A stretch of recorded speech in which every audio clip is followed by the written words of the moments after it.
Just been watching this little road crew down here in one of the main streets in Manila, patching this bit of road. Their safety equipment, 2 witches hats or traffic cones.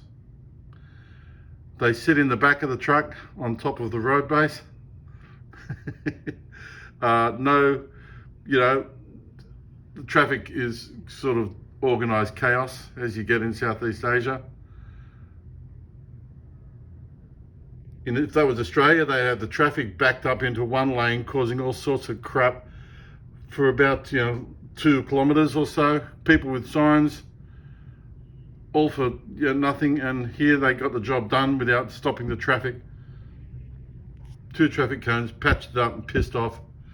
Quick as you like, no disruption, no one killed.